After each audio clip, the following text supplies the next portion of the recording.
This podcast contains strong language and adult situations. If that's not your thing, you've been warned.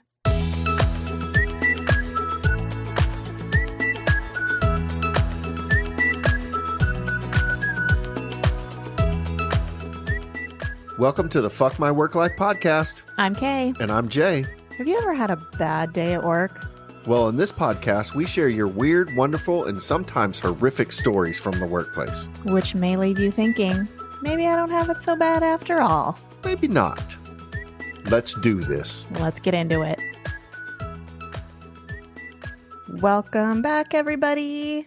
Welcome back. We are here today. It's episode 4. And we are here with Brendan from the Unchefed podcast. Hi, Brendan. Hello. How's it going, man? Not too bad. Really excited to be here. I really like you guys. So this is great. Oh, we really like you too. Oh, We're very honored to have you on our podcast. I've been listening to yours for a while. You guys have a very smart podcast. So why don't you tell us a little bit about I was able to trick everybody into thinking that.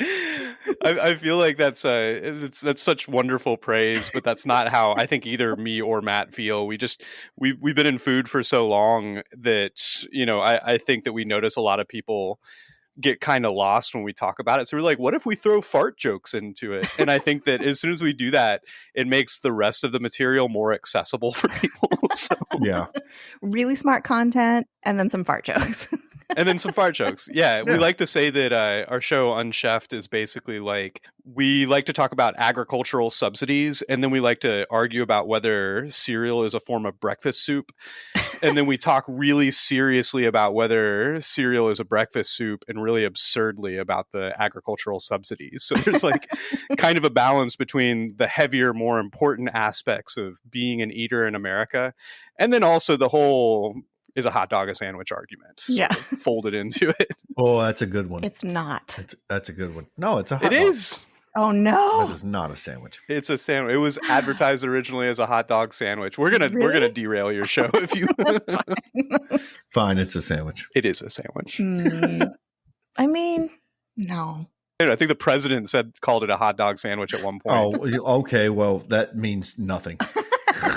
Yeah, I guess you're right. You're right.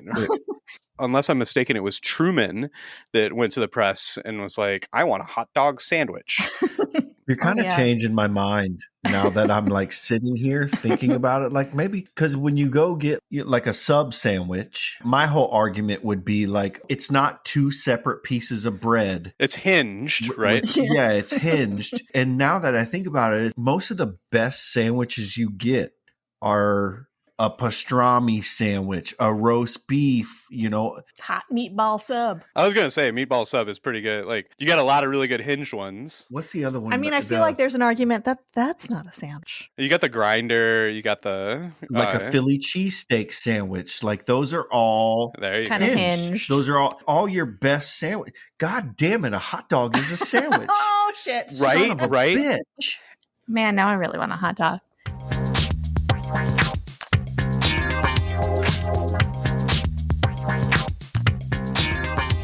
You want to talk about some fuck my work life stories? Like as a chef at Jeffrey's Grocery, I had this regular came in not daily, but close to, who claimed to have celiacs.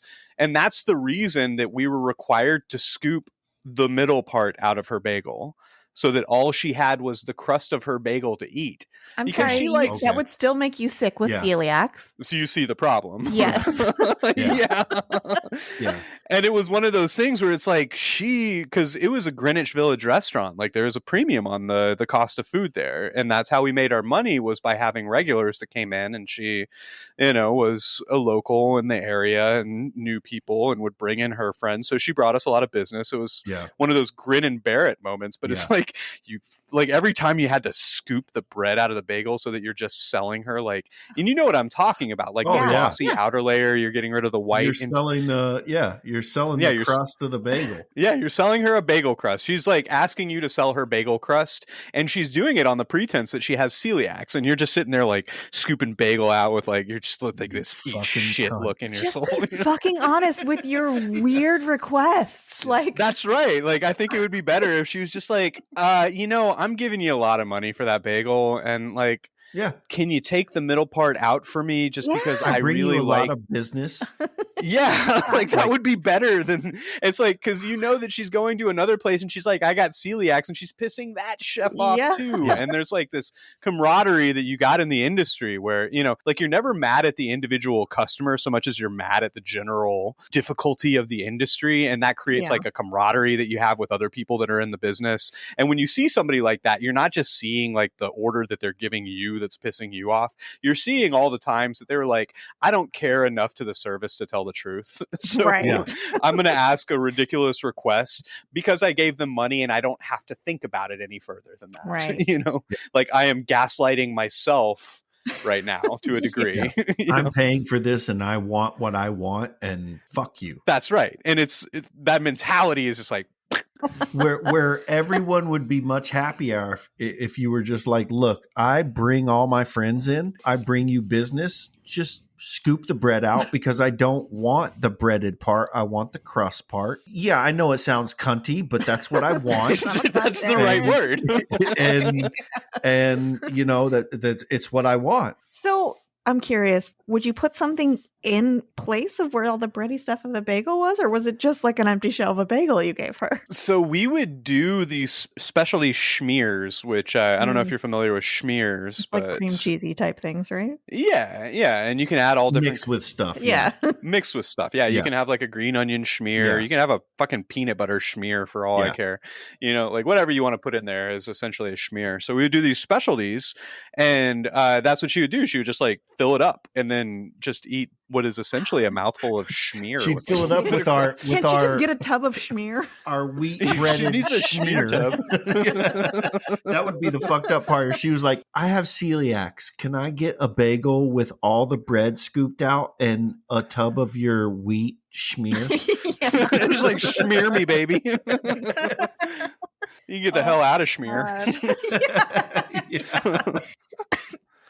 That's the cleverest thing I'm going to say all week.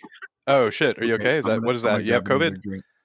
No, I actually don't have COVID. Thank God. I think we forget that there are actual like just colds going around too, in the world. And I think I just had a mild cold, but immediately you're like, oh shit, I have COVID. But luckily it was not. Yeah. There was a point. I was doing this job on Staten Island where I was kind of this culture developer for this. It was like they were building apartments, but the apartments had like a lot of amenities. Like it was a lifestyle brand of sorts that had their developers though. It was a weird job. But one of the things that I was doing on top of doing event programming, like cooking classes and etc., was building a bunch of beehives on the roof. We build like an apiary on the roof. And I swear this is relevant to the COVID thing. And like, as I'm building these beehives, one of the things that I realize is when you're putting a beehive together, when you get them, you get like these tiny little boxes that have like this little sugar cube in it that has the queen in it. Right. And the cap is made out of sugar so that the bees can like eat it. And they're not acclimated to the queen yet. So they're like trying to kill her because it's like an invading bee, an invading queen. And the thing that happens is like by the time they eat through the sugar cap, they've acclimated to her scent. And they're like, okay, this is the queen. And then they accept her. The sugar cap gives them just enough time to get used to her.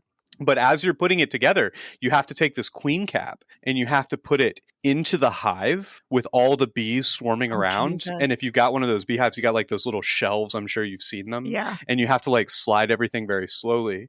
And I did this without any bee suit whatsoever. Jesus. And how this ties into the COVID thing was I was with this Australian guy. You know how people with accents, they can just talk you into doing things? He had this like really soothing. I love how you like, sound. Yes, I'll do it. Yeah, he's like, yeah, man, you could totally do this. And I'm like, I can do this. So like halfway through, I'm like, oh shit, I'm in this. I can't go anywhere. I'm like covered in bees. I've got no bee suit. I can't just stop doing it. But what I noticed is every itch felt like I was getting stung. Yeah. And that's how it ties back to the COVID thing. All of a sudden, like when your perception is that there's danger all around you, then every sensation that you feel feels like something that's connected to that danger.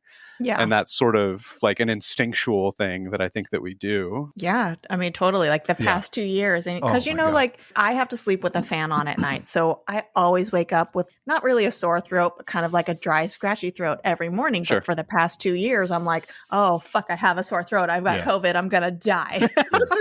The anxiety level has definitely gone up a bit in the last 2 years. Definitely. Yeah. All right, let's take a little break and we're going to listen to a promo from two sisters and their podcast called Sugar Coated Murder, where they bake stuff and talk about murder.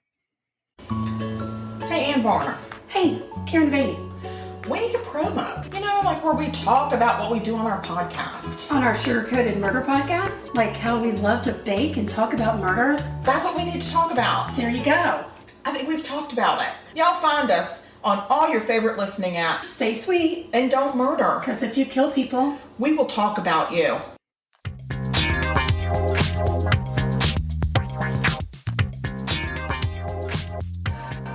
I'll tell you right now, I taught a cooking class at the local college last night. I had 12 students and I was teaching them how to make soft rolls and tart dough, which is like pie crust essentially, Which is not, I've tried making a pie crust. It's not easy. It's not the recipe that was the problem. Like, I'm not saying that, this is a super simple recipe that they should have gotten. What confused me was that one of the students ended up cutting themselves. Oh no. And I had to deal with it. I was like, and usually like I've been in a lot of kitchens and my go-to response is to be like, oh my God, are you okay? How can we like get you patched up? How can we make sure that like you don't get infected? But in this instance, I was so confused that I just went, how? To this kid. He's like holding his hand. I'm like, you're making pie dough. Like, how did you cut yourself? It turned out that he was like reaching into his knife kit and one of his knives was loose and he stabbed his finger. But like, I couldn't, in my head, I was like, how did you cut yourself making pie dough? You don't even need a knife, it's just flour and butter, man. Oh God. And the funny thing is, before that class even started, the director for the department told me that there is a liability issue if you field dress, which is something that you usually do as a chef in the industry. Is if one of your cooks cut themselves, you help them, you field dress them. You're almost like a field medic to a degree. That's part of being a chef.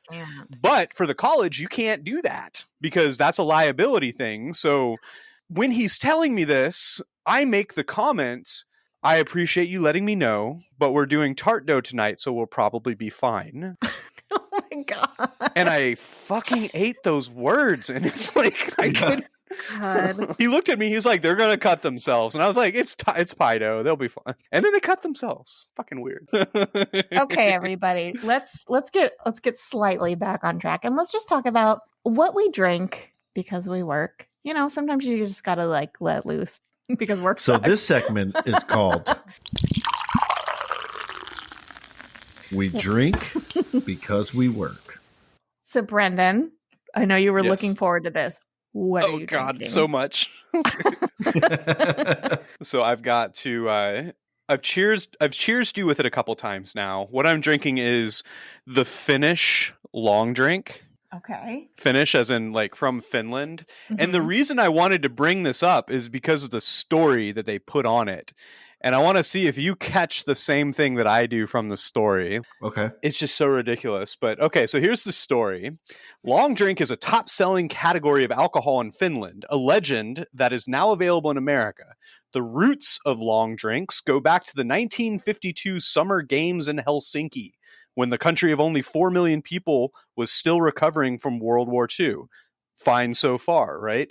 Concerned how to serve drinks quickly enough to all the visitors, the government came up with a revolutionary idea of a new liquor drink that was both delicious and fast to serve. And so the first long drinks were born. That's the legend. Okay. They wanted a strong drink that was fast to serve. And I look at that and I'm like, that's just a fucking bar. Like, we've had those for like a while. Like, I get trying to brand things, but it's like, you didn't do much. Like, you just made a cocktail and then we're like, yeah, exactly. Continues. Why didn't you just serve shots? Yeah, I know. Just serve some fucking shots. People fucked up fast. Just fucking put a shot in a little tiny can. A little baby can. So is that a cocktail? It's okay. So it's a cocktail. It's Okay. I tend to I'm not much of a beer drinker. This is an 8.5% alcohol by volume drink, so it's a little bit stronger than beer. Yeah. Which is good. I'm a utility kind of guy. I like efficiency. Yeah. So I mean, that'll get you happy. Oh yeah. Quick. It will. And it's gin with natural grapefruit and juniper flavors. Ooh, oh wow. That so actually it's sounds not good. so it's not a beer at all. Like drinking it's not it a beer out at all. of a can, I was like, oh, he's what kind of beer is he gonna tune us into? I feel like that's like a pretty new thing. Wine and beer in cans. Like I feel like in the grand scheme of things, that's kind of new to the whatever. Yeah. Well, I mean, in the sense of what you just read. Get you fucked up fast. Here's a can of liquor. Yeah, I'm pretty sure canning shit is a lot quicker than bottling stuff because bottling it has to go in at a right pressure and everything. Canning, they just fucking run the cans down the line and slap that aluminum top on the, like. I think it was a big thing in the wine world. Just moving to the screw caps on a glass bottle was like, the entire country of France was like, fuck. No. Like, you got a classy wine when you screw off the top. Yeah, they were all like, you got to have a cork. So Can you imagine what France went through when America introduced motherfucking boxed wine? Or like they were not that fans. white Zen where you just go bloop, like the fucking icy machine at 7-Eleven. Franzia. You just go bloop. All right, do we need to talk about what Jay's drinking? Yeah, I got Coors Light. I'm waiting for the argument. I want to have an argument, but I think that the argument, like I was saying earlier, isn't so much that Coors Light is bad, so much as like I have a preferable shitty beer. Like we did talk about this. Yeah. I hate IPAs. Like I just can't get on board with like the craft brew industry. Not that I don't respect what people are doing. Like you're doing a lot of interesting stuff out there, craft brew industry. Stay strong, do you? But for me, I would rather drink a PBR. I would rather have a lager any day of the week. And that's where my argument is more than anything else. It's not that Coors Light is the problem. It's not really against Coors Light. Nah. Or should it be? Like maybe I should make this entertaining. Do your audience No. Does your audience enjoy like a good like verbal row? Probably.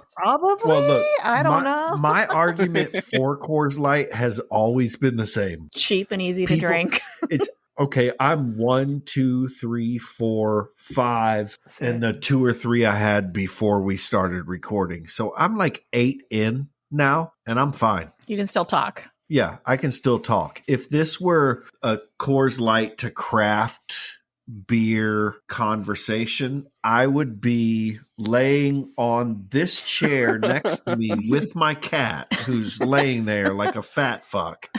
I'd be laying there not being able to speak. And maybe that's not an argument for some people. Plus, IPAs tastes like shit. I just don't like bitter beverages that much. Yeah. With the exception, coffee is the only thing that kind of gets a pass on that. And I don't even drink that often, I think coffee is more of a ritual thing. But the IPAs, they just leave this like dryness in the back of your throat. And like they make you feel like your saliva is now flavored, like it hasn't taken a shower in a couple of weeks. Like your saliva tastes your saliva tastes like shit. And it's just like sticking to your mouth. And I think some people are like, yeah, it tastes like juniper and cranberries. Whereas I'm like, I gotta brush my teeth. Like I can't stand having my mouth coated in that way. And that's just me. That's personal. But my co-host getting to the Coors Light thing, really loves the Colorado Kool-Aid comment. He's like, Colorado Kool-Aid. That's like, you have no idea how up Matt's alley that is. Like he immediately identified. I'm in the grand scheme of things, I'm a fairly new beer drinker. For the majority of my life, I hated beer because I didn't know there were different types of beer that tasted different and had different taste profiles. And Coors Light, to me, there's like so little flavor, and it's easy, it's light, it's easy to drink, like, especially when it's ice cold and in a frosty mug. To me, there's nothing better than that. There's two distinctions of beer. There's three distinctions of beer. You have your ales, your pilsners, and your spontaneous ferments. And a lager would be a pilsner. And then like your ales, like I actually like brown ales, like Nut Browns, like Newcastle, no problem with that. Mellow, yeah. Yeah, they're mellow. Yeah. Like I actually love Newcastle. I think it's a great beer. Guinness is an ale. Don't have a problem with Guinness. Can't do too many of them. They're too thick for me. Again, like you're moving into that whole like mouth food. It's like motor oil. But yeah, Pilsners, lager is a kind of Pilsner. I believe I got that right. I might have it backwards. Like lager is the other kind and a Pilsner is a kind of lager. I can't remember which is which. It's been a while, but I have no idea. Yep. Sure. Whatever you say. Yep. Let me check my recipe. Yeah, let me check my recipe. That's right. But either way, like the coolness, like you said, Kay, the drinkability. I enjoy the process of drinking almost as much as I like the result.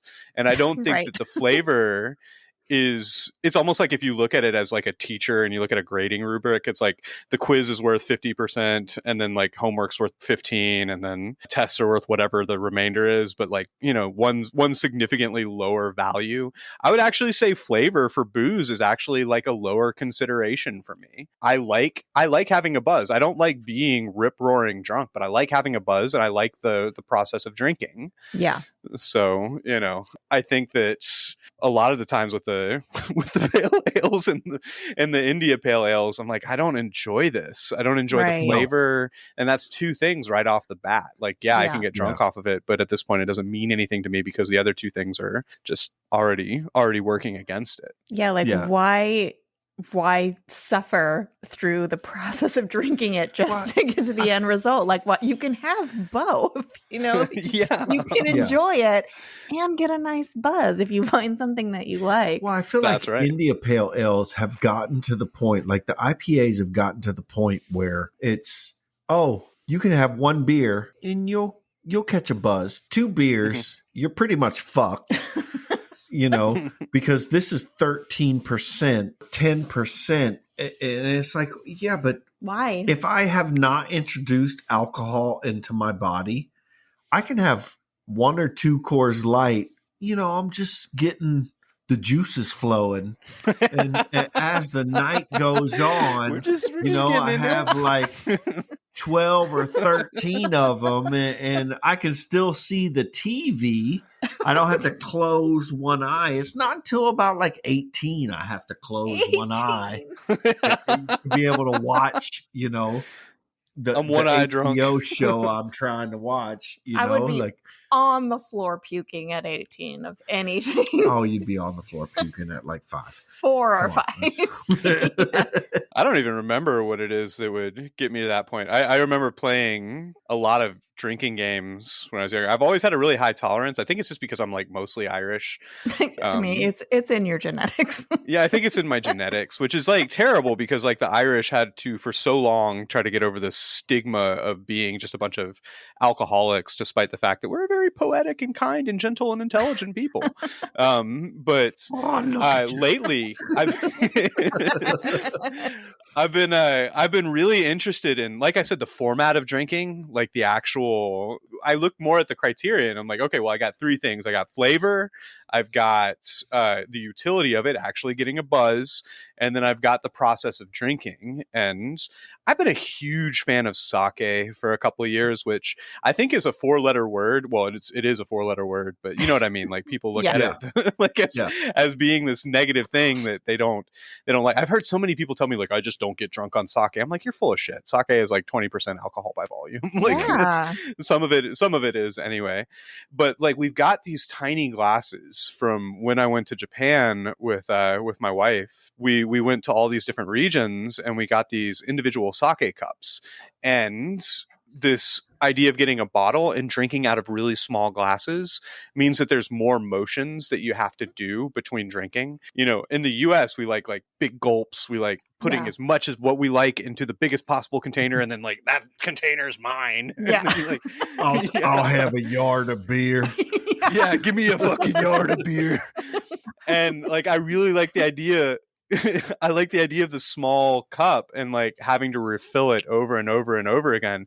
Because what you find yourself doing at one point is you slow down naturally just because you don't want to do more work. You know, like you don't want to like go and find the bottle and then open the bottle and then pour the bottle, et cetera, et cetera. But it's also a higher alcohol content. So you drink it a little bit slower. And the process of drinking becomes this thing that you're more engaged with. Yeah. And plus more of a ritual. I think more of a ritual, in Japan, the whole sake thing is you're not supposed to pour your own drink. You're not supposed to, right? You have to you're pouring it for the people you're with. That's true.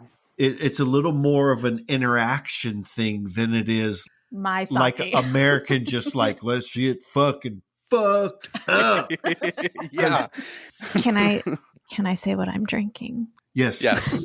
Sorry. Okay. So I am drinking Local Roots. It is local to where we live. It is a hard kombucha.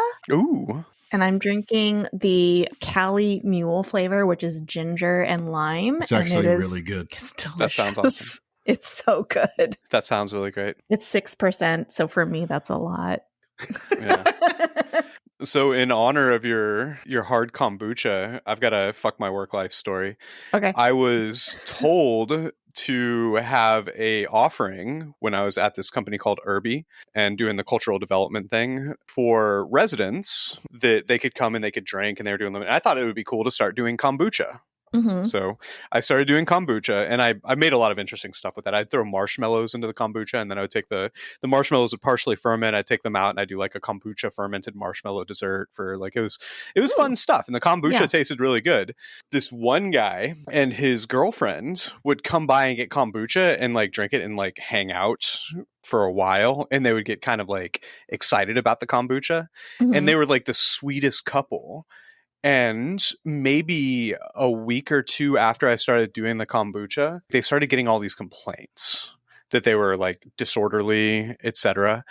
And it turned out, I didn't know this, but the guy was an alcoholic who had issues with saying no. And the reason that he was hanging out was because like he had been sober for a while and he had no idea that kombucha had booze in it. Oh no. So apparently I laugh because it's terrible, but apparently like I set him like I put him in a position of relapsing, and that's like a true fuck my work life story, because that isn't like that's like I felt bad about that, you know. I didn't even know how, because this was a thing that I was told to do, and then I did it with like any idea of the consequence, and then like this person had like some real consequences because of the because even like the kombucha that you just buy at the grocery store has like minimal amounts of alcohol because of the fermentation. 0.005. That's right. And I think mine was a little stouter than that, because I was liberal about the sugar. I wanted that shit tasty. And throwing the marshmallows in doesn't help either. That's like those marshmallows are just like giving more sugar for the SCOBY to ferment and turn into alcohol. I'm going to teach everybody how to do everything with food. With that said, should we get into the weekly distractions? It's Brendan. Brendan's your weekly distraction. Yeah, Brendan want to make a show. Too bad. We're talking about bacon and booze. Yeah. Oh, yeah, definitely. All right, Brendan. Do you have a recommendation for anything that's kind of been distracting you from your work life? Yeah, but it's, you know what? I'm not gonna apologize for the heaviness of it. I've been listening to a podcast called This Land by Rebecca Nagel of Cherokee Nation. That is basically the first season is about a court case, and she's going through. It starts with a murder in Oklahoma. And it's got a little bit of a true crime vibe to it. But the twist is that we know who the murderer is. We know what he did. There's no mystery. But it was kind of in dispute as to where the murder happened, whether it happened on a reservation or not.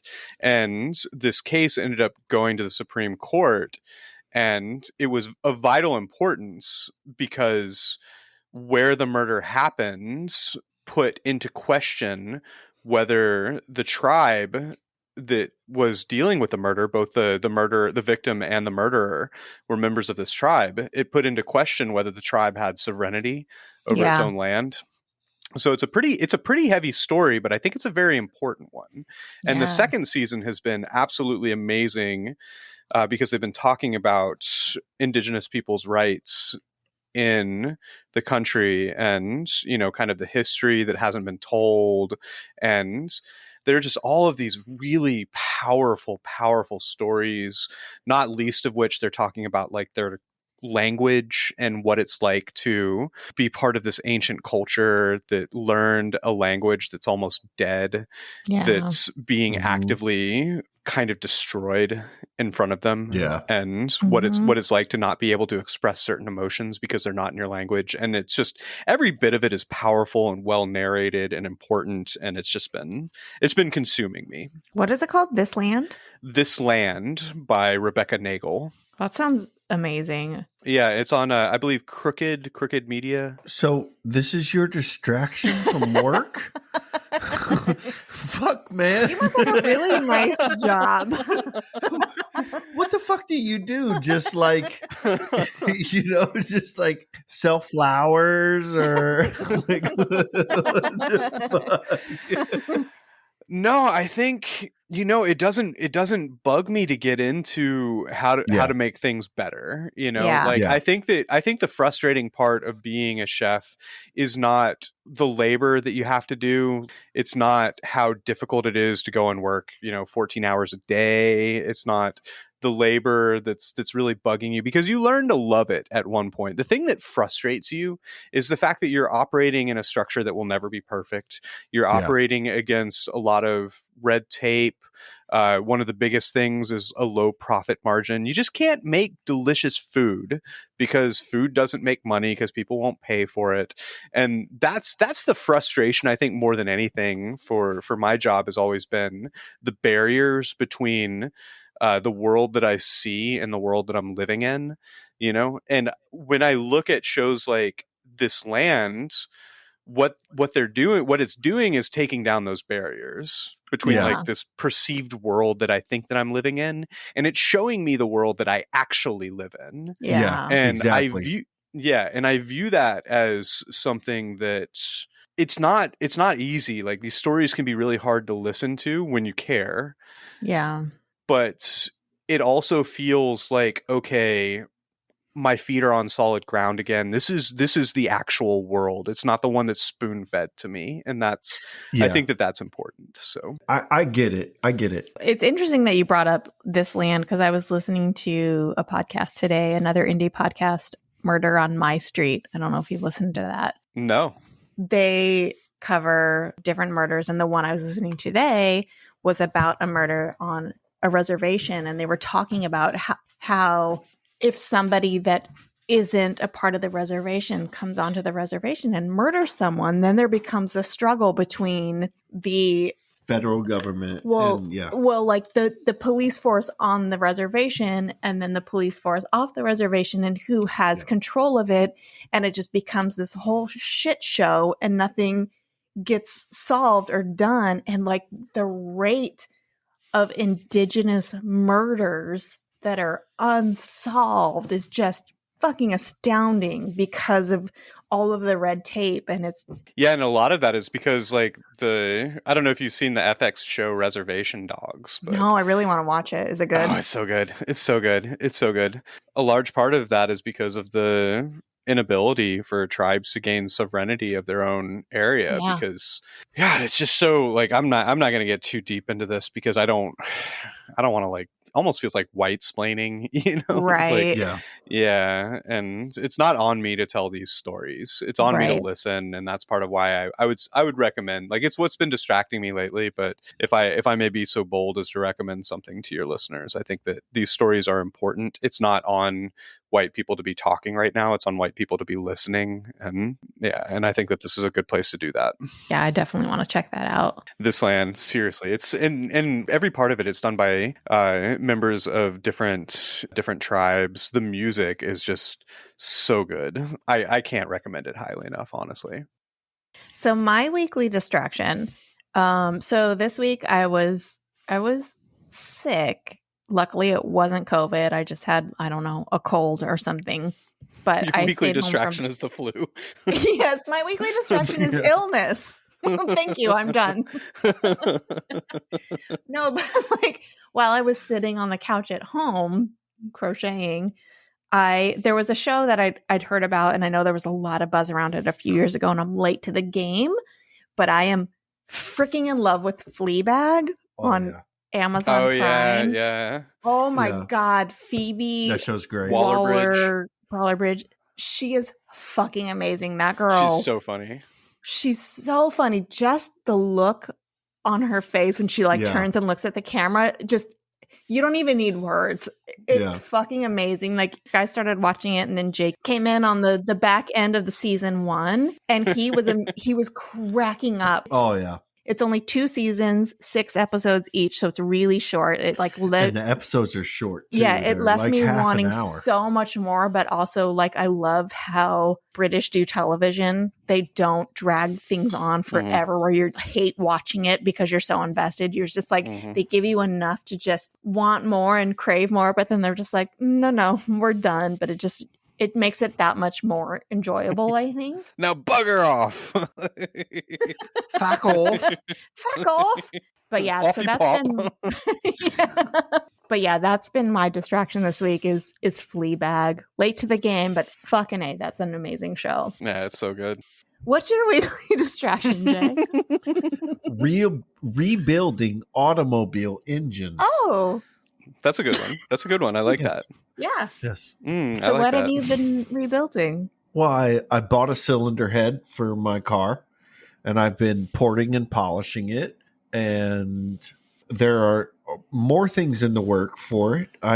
It just takes time and money. Yeah. Unfortunately, rebuilding an engine is not cheap. So why are you rebuilding it? Just to do?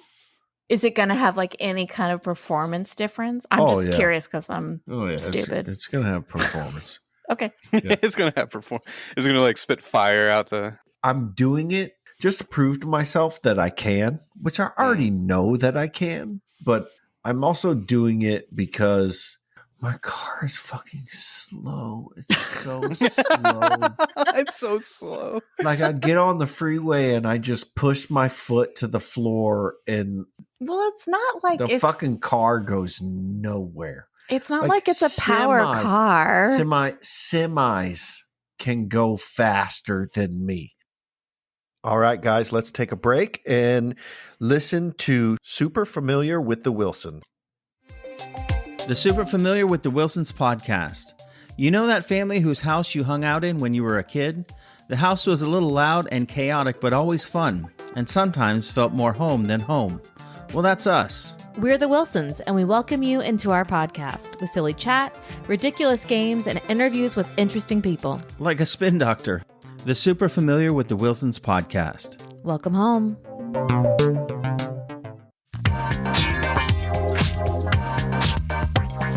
So how long did you work at Momofuku? About 2 years. So you sent us a great story that we read on our season finale about working at Momo Fuck You, as Jay Momo calls it. fuck you. Yeah, I mean, look, after reading that story, you didn't work at Momofuku. You worked at Momo fuck you. Fuck you. I liked you had the same reaction that Ashley, my wife, did to the coffee mayonnaise. You went, ew. Like the same. Weird. I gotta defend it. Like it was actually better than it sounds. Like when you said ew, I was like, okay, that makes sense. But I tasted it and I knew that it actually wasn't that bad. Like they throw like sherry vinegar in it, but I'm not gonna sit here and defend the dumbass coffee mayonnaise. Did you say coffee mayonnaise? Yeah. I did say coffee mayonnaise. What did they call it? It was kind of this play on red eye gravy. You're from the South, so you know red eye gravy, right? Yeah. So you have like it's a diner staple where you have like the ham steak, you cook the ham steak, and then you pour coffee and then like mix it with the ham bits, and then you pour that over the steak. Okay. Like the whole idea was essentially it wasn't called coffee mayonnaise. It was called red eye gravy. Like that's what it was. But it was kind of like a coffee with aioli kind of mixed in. There was garlic. Aioli being ahi e olio, which is garlic and oil. But we served it with like this crusty country bread, and we would get country ham from different pork producers across the country. We'd use Finchville Farms, we'd use Broadbent Farms, Benton's, which is now, I think Momofuku put Benton's on the map, but everybody knows about Benton's bacon at this point.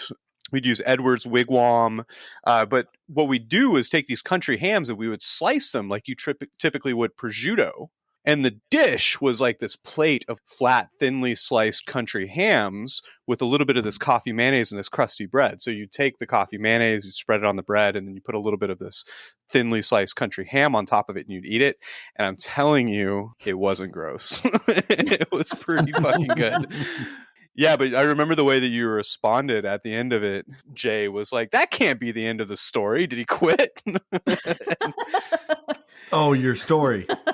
Yeah, because it just like it dropped off because I was kind of baiting you because I had a lot of stories like spending 2 years at a place like Momofuku. It's pretty legendary in the industry. That happened pretty early in my career, and it's difficult to see a lot of stories like that just like kind of racking up and being like, why did that person stick it out there? But there's a lot of I think that part of it was the fact that you got the stories, like the stories sound terrible, but the stories were also like in the moment you're like, this is a story. I am actively creating the story of my life. Like I'm a participant. I'm in the front seat. So, and it probably opened a lot of doors in your career just having that kind of opportunity. Sure.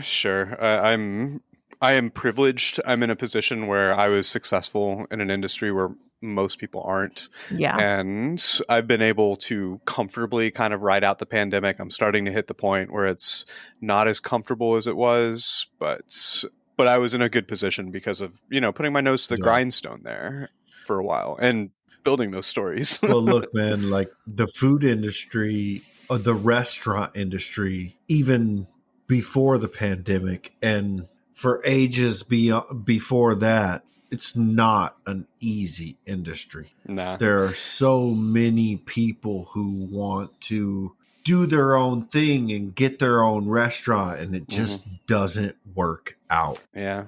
You got to play the game to a certain degree. Unless they have a food truck. That's what we should have, baby. Food trucks be making money. What, is that a thing you're trying to start? Do you need a consultant to help you out? No, I've always said like I could do like a Cajun food burrito truck. Yeah, so I guess I owe you a second story, a follow-up story, because that was what I was doing originally, was baiting you into getting me on, and you managed to. So pretty soon after that, there's this thing that Momofuku does. Momofuku had several restaurants, right? It was Sambar, Mapesh, Momofuku Ko, and Noodle Bar, and all of them were kind of known for their own things. Like Mapesh was in a hotel, which sort of gave it a stability that the other restaurants didn't really have, but which gave it the opportunity to play around and be a little bit more adventurous. Sambar was on the San Pellegrino best restaurants in the world list. I think when I was there, we were ranked, I can't remember the exact number. I think it was 27th best restaurant in the world when I was there. wow. On San Pellegrino, which is a big deal. Like that's a industry recognized big deal. Momofuku Ko was the Michelin starred restaurant in the organization, and Noodle Bar was the original.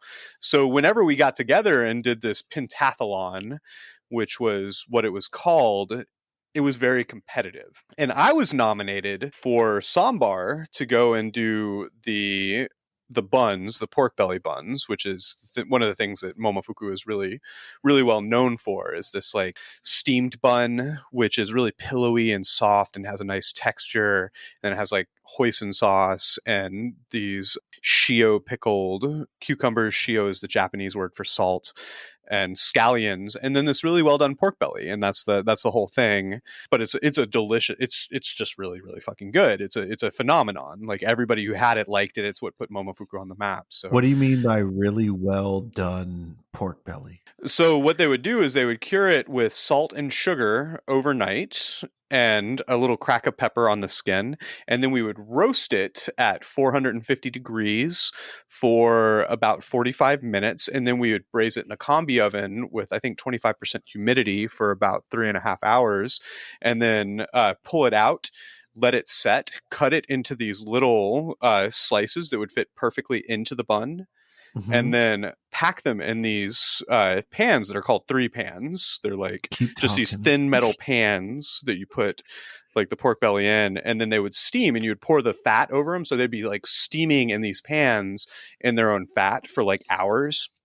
And then when you pull them out, they'd have this nice cured taste. We get like really good pork belly, so it had the good pork flavor as well, perfectly offset by the salty cucumbers, the scallions, which had like a nice fresh pungent flavor, and then the hoisin, which was tangy and sweet, and then the steam bun, which obviously had the amazing textural component. But I was nominated to compete against the other restaurants because everybody served them in a steamed bun contest. I had worked a 12-hour shift before the pentathlon even began, right? So we all go to Mapesh because this is where the pentathlon is being held this year. And I'm tired, but it's, you know, it is what it is. There's free beer. We've got like mountains, like literally mountains of fried chicken from this Korean fried chicken place called Boca. And there's like piled. And this chicken is really, really good, right? Like just fucking crunchy, like shattery, candy shelled fried chicken that it's awesome. Everybody who has ever had Boca is like, this chicken is dope. So I am happy enough about this fact that I'm like, okay, well, I guess this is fine. I'm super tired. I just worked a long shift. I'm eating the fried chicken. Dave Chang comes in, and he ends up coming over and talking to me at one point, and because I'm like just housing this fried chicken because that's like the only reason that I'm there at this point. And he's like, hey, what do you know about fried chicken? I'm like, I hear that you can put vodka in the crust and the evaporation rate makes it super crispy. And he's like, do you know who invented that? And I'm like, I don't know, you. And he's like, no, we should talk about fried chicken at some point. I'm like, that sounds cool. And he's like, I gotta go. And then he leaves. But this one guy sees me talking to David Chang, and he comes over and starts talking to me. I have no idea who this dude is. He starts talking about the Beatles. And I'm like, the Beatles are cool. I can talk about the Beatles. So we have this conversation, and he starts trying to explain to me the difference between being hip and being cool. And I'm just humoring the guy. I'm like, who is this nerd? I don't give a shit about like what the difference between hip and cool is. But, you know, he seems like a nice enough dude. I just kind of assumed that he had nobody else to talk to. So, yeah, I chat with him for a little bit, and I end up getting called over for my event. And, you know, I leave, I'm not talking to him anymore. I'm prepping, I'm making sure that I'm like ready to go. At this point, I'm drunk. I'm full with fried chicken. I'm like 16 hours into my day because this whole thing took a couple hours. And David Chang says that he has to leave, but he's got a guest judge for this event. And then he introduces the guy who I'd been talking to, who turns out to be Dan the Automator, who I'm told, are you frozen? No, No. we're Okay, just listening. No, we're just listening. We're wrapped. Okay. It ends up being the case that he's Dan the Automator, which I don't know if that name's familiar to you, but he's a DJ. He worked with the Gorillaz, Deltron Oh, wow. 3030. He was a big deal musician for a period, and arguably still. And I knew who he was, so I was like, holy shit, that's who I was talking to, Dan the Automator. and you know, again, I'm drunk and I'm like full on chicken, and I get called up to make these buns, and I'm like, I'm going to do a really good job. And as I'm trying to make these buns, I look up and like all of the people from the other restaurants are just like spewing vitriol at me. And in my head, I get it, this image of being like a gladiator who's being fed to the lions. And I'm like, fuck all this. And I get the hoisin and I start throwing it everywhere. And then I like take the scallions, and instead of like trying to make a clean, efficient bun, which is what you're doing, you're demonstrating precision, you're demonstrating talent, dedication to the cause, to the profession. I'm just like fucking Jackson Pollocking all the ingredients all over the place. And when I finally get the bun together, I put it upside down and then Jackson Pollock everything again, and then bring it to the judges and then go, I'm out, and then I leave. Oh, shit. Right? I just walk out. The next day, Dan the Automator comes in specifically looking for me, saying that that's the most punk rock thing that he had ever seen. And I was like, I don't know, man. I was tired and I was drunk. Everybody seemed like I was drunk and I was full on fried chicken, man. Yeah, and the funny thing is, like, it didn't end up being that much. Like, he just came in asking for me, but and I guess just kind of put an end to this story. A little bit later, Dan the Automator ended up doing this album, and he got Dave Chang to rap on it, which was like kind of hilarious to everybody. And I think Chang kind of knew that it wasn't probably the thing that he'd be remembered for. So like when we all got hold of it and listened to his rap segment, he came in one day and he looked at me knowing what I had done, knowing who I was, knowing like the fuck up that I had portrayed myself as being. And I kind of look over at him and I'm like, I heard your album. And he goes, careful. And I said, I'm just glad you found something that, you know, that you can hang your hat on. And he goes, you know, I could fucking fire you right now. And I was like, noted. And just went back to my station and kept cooking. And that's how I served Dan the Automator an upside down bun. Awesome. Nice. So I was going to ask you, like, did you ever get to a point with David Chang where you felt comfortable with him, or was it always just kind of slightly on edge? Never.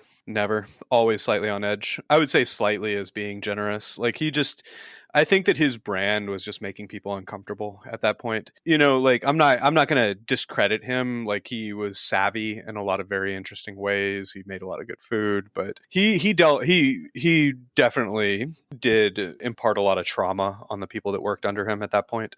I say I respect PTSD. I understand that there are way worse things that people have been through than what I went through, but I sold my entire life to come work for Chang, and it was terrifying to think that I was going to lose the thing that, like, I don't have much of a family to speak of. I don't have the support of loved ones. I never did, not really. So it was terrifying to me to think that I was going to lose the thing that I sold what little bit I had gained in life over something so trivial, and to feel like that trivial thing could come at any moment from any direction for several years. Yeah.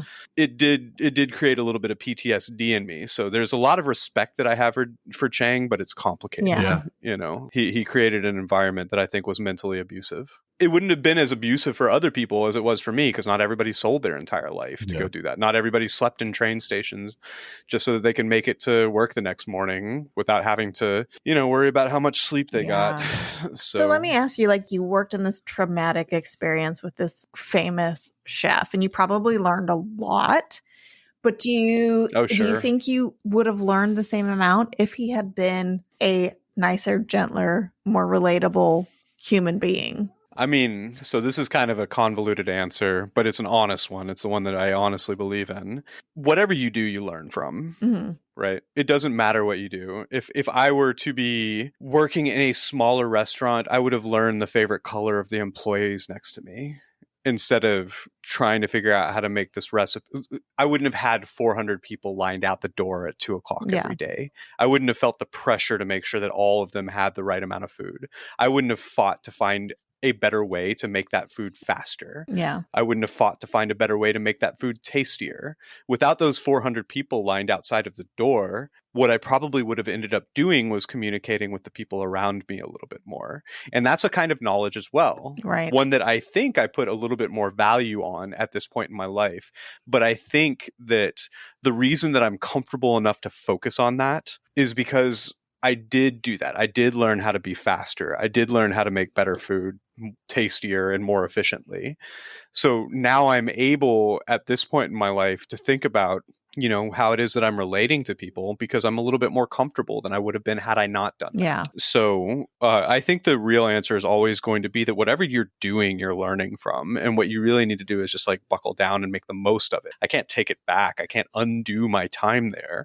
And there are definitely a lot of things that I appreciate about the fact that I was there for as long as I was. It definitely benefited my career in a lot of very interesting and tangible material ways. It's also given me a little bit of PTSD. Yeah. You know, to be completely honest, like I deal with that sometimes. Like sometimes I'm trying to talk to my kid and I'm like, why the fuck didn't you do that? And like I go into chef mode and I'm like, I asked you 20 times to pick up your dirty Q-tip and Sorry, chef. yeah, and it's like I can't turn it off. And these are you know, so I think the real answer is always to just make sure that whatever knowledge is coming into you is contextualized the right way because it's flowing into you continuously. Knowledge is always like entering your brain. Knowledge is basically the same thing as experience. You can't turn it off. You're having it all the time.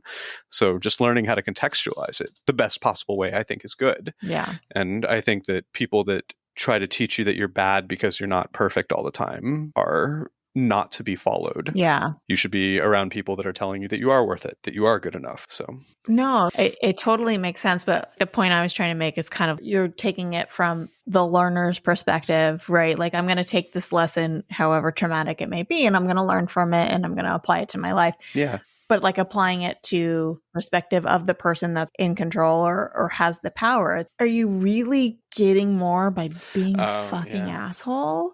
Or do you think you could get more out of your employees having that kind of balance of, yes, I'm going to be strict and I'm going to expect a certain level of perfection, but also being kind of a mentor and being more, what's the word I'm looking for? Not approachable, but... No, I gotcha. Somebody who's actually like trying to grow with you, to better the people that are working for him. You know what I mean? It's just it blows my mind that these people get into positions of power, and whether it's a fame or reputation that's inspiring them to be a certain way. And it's like, you don't have to be a fucking asshole. You don't have to traumatize the people who are working for you because they want to work for you and they want to do a good job for you. I've wondered about that for a while. I think a lot of people who especially in the restaurant industry, a lot of people who work to get into that position of power, they've gone through so much to get there. Well, they probably have PTSD themselves. Yeah, exactly. Or they worked for. They have PTSD themselves, and they feel like if they don't draw that line, like you fucking follow this and you don't go outside of this and outside of this, you're going to fuck this whole restaurant. That's right. You know? No, it's a great point. It's a great point. Like, and that's kind of why I stopped. So the thing that I've learned to do, like Chang went through the same thing that I did. He went through the same kind of restaurants. He went through the same kind of kitchens. And that's the thing about PTSD is it kind of warps your perspective. It's almost like that's the new norm for you now. That's how you got to operate. And it's taken me a lot to try and get that out of my head so that I'm not passing that on to my family. And I had to be very intensive and intentional about it. And I think that he's kind of doing the same thing at this point in his life as well. But he went through the same bullshit that I did. So like, I think the truth of the matter is I've gotten to the point where it's like, you know, he's a millionaire. He doesn't need me to like define him or apologize for him or rationalize him in any way at all. What I need to do is focus on myself. Like, what is it that I took out of it? How do I contextualize myself? Like, we don't need to focus on these idols. We don't need to focus on these millionaires. We don't need to focus on these people that are successful. They're going to be fine. But what does it feel like to go through those situations? And like, how can we start changing the landscape? This is actually how Unchefed started. Me and Matt were talking about how we both decided to get out of the business of being chefs. That's where the title came from. We're unchefed. We're not chefs anymore. We're tired of how it has impacted the way that we view the world, and we want it to be something that's a little bit more positive than it's ever had the opportunity to be. And I think that part of the reason is like, you find characters like Chang where it's like, okay, well, the only way that we can understand the industry is by understanding the avatars, and that's not true. The industry is actually, millions strong. It's one of the highest employment industries in the country, in the world even. So like, the idea of finding these celebrities is actually, I think, counterintuitive. So I'm not sure if that's the answer anybody would want to hear, but I think the truth is whatever Chang's doing, fine, go ahead and do it. Like, it's not you that actually gave me any problems. It's like, you were just another link in a chain, and I'm going to be the one that says I'm not a part of this chain anymore. He's just a part of the process. Yeah, that's exactly right. I think it takes a strong individual, though, I can kind of separate myself from this, learn the lessons I need to learn, and leave behind the shit that I need to leave behind. Yeah. Smart or devilishly handsome. I kid.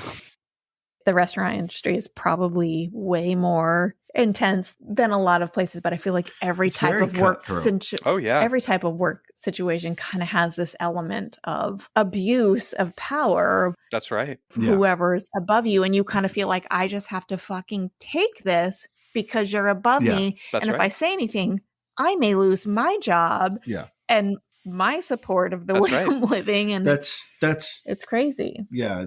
And that's the most frustrating part for people.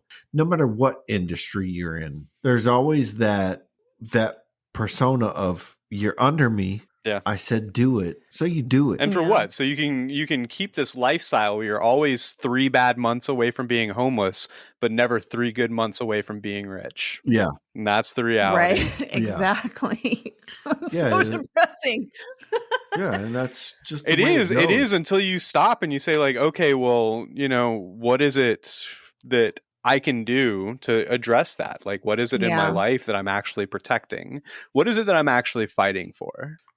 What is it that's important to me? My values and how things connect to them. Yeah.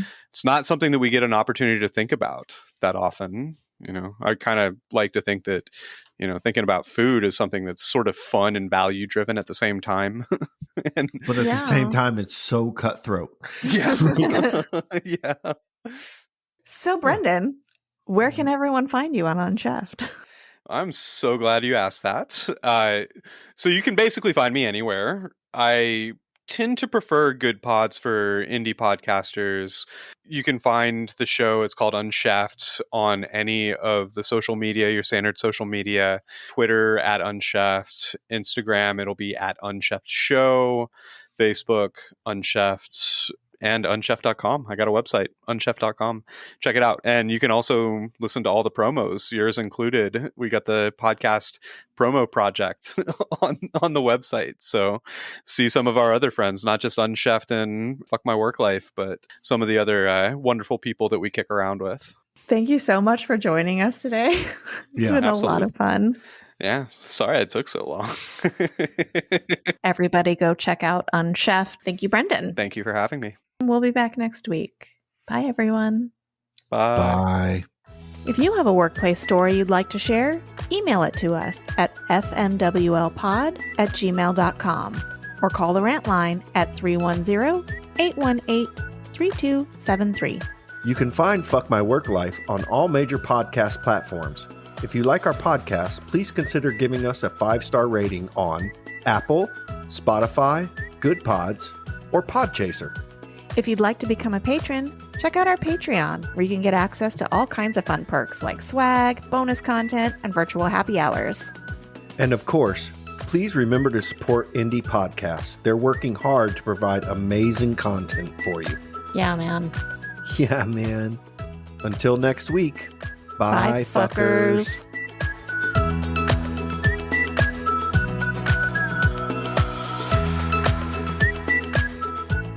Well, I feel like this is one of those, like, I've had a couple of these long drinks now, and I'm like, no, I love you, man. No, man. You're the man. best. You don't even know, You don't man. even, like, you're special. know.